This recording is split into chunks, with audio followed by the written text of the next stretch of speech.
சாந்தி. 21/6/2025 காலை முரளி. ஓம் சாந்தி. பாப் தாதா மதுவனம். சாராம்சம்.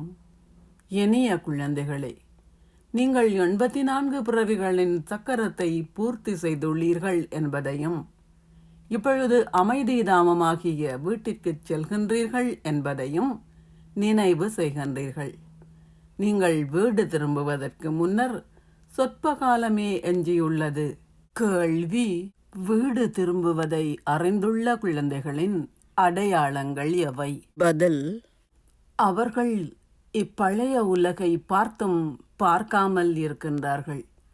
அவர்கள் எல்லையற்ற விருப்பமின்மையை கொண்டிருப்பதுடன் தங்கள் வியாபாரம் போன்றவற்றை செய்யும் பொழுது இலேசாகவும் இருக்கின்றார்கள். அவர்கள் தங்கள் நேரத்தை வம்பு பேசுவதில் வீணாக்குவதில்லை. அவர்கள் தங்களை இந்த உலகின் விருந்தாளிகளாக கருதுகின்றார்கள். ஓம் சாந்தி. தாரணைக்கான சாராம்சம். 1. உங்களை பாவங்களிலிருந்து விடுவிப்பதற்கு முயற்சி செய்யுங்கள். ஒரு பொழுதும் சரீர உணர்வுடையவர்கள் ஆகாதீர்கள். இவ்வுலகில் உள்ள எதன் மீதும் பற்று வைக்காதீர்கள். 2. ஜீனியாகிய மாயையிடமிருந்து பாதுகாப்பாக இருப்பதற்கு உங்கள் புத்தியை இந்த ஆன்மீக வியாபாரத்தில் மும்முரமாக வைத்திருங்கள். தந்தையின் முழுமையான உதவியாளர்கள் ஆகுங்கள். ஆசீர்வாதம். நீங்கள் உங்களின் பொக்கிஷங்கள் அனைத்தையும் சரியான வேளையில் பயன்படுத்துவதன் மூலம் சந்தோஷ பாக்கியத்தை கொண்டதோர் ஆத்மாவாகி சதா சந்தோஷத்தை அனுபவம் செய்வீர்களாக. நீங்கள் உங்களின் பிராமண பிறவி எடுத்தவுடனேயே நாள் முழுவதற்கும் பல மேன்மையான சந்தோஷ பொக்கிஷங்களை பாப்தாதாவிடம் இருந்து பெற்றுள்ளீர்கள். இதனாலேயே இன்றும் உங்களின் பெயரை கேட்டதுமே பக்தர்கள் தற்காலிகமான சந்தோஷத்தை அனுபவம் செய்கின்றார்கள்.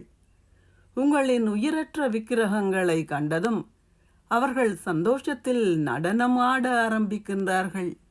அதேபோல் உங்கள் எல்லோருக்கும் சந்தோஷ பாக்கியம் உள்ளது. ஏனென்றால் நீங்கள் பல பொக்கிஷங்களை பெற்றுள்ளீர்கள். எப்போது அவற்றை சரியான வேளையில் பயன்படுத்துங்கள். சதா அவற்றிற்கான சாவியை உங்களின் முன்னாலேயே வைத்திருங்கள். அதாவது இவற்றை சதா உங்களின் விழிப்புணர்வில் வைத்திருந்து அந்த விழிப்புணர்வை நடைமுறை வடிவில் கொண்டு வாருங்கள். நீங்கள் சதா சந்தோஷத்தை அனுபவம் செய்வீர்கள். ஸ்லோகம். தந்தையின் மேன்மையான எதிர்பார்ப்புகளின் ஒளியை ஏற்றி வைப்பவர்களே குல தீபங்கள் ஆவார்கள். அவ்யக்த சமிக்ஞை.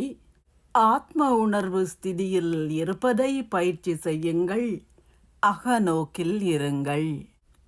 ஆத்ம உணர்வு ஸ்திதியில் இருங்கள். புற நோக்கை கைவிடுங்கள். நீங்கள் சிரமப்படுவதிலிருந்து பாதுகாக்கப்பட்டு அனுபவ கடலில் அமிழ்ந்து இருப்பீர்கள்.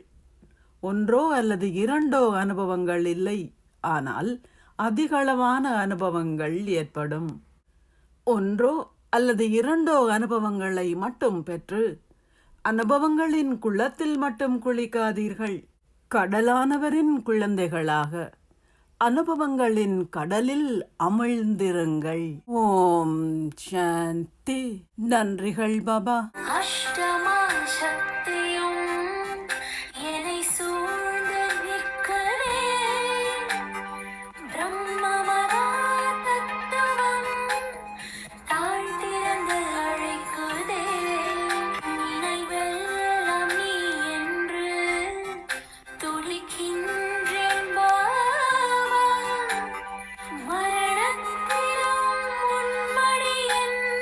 மகிழ்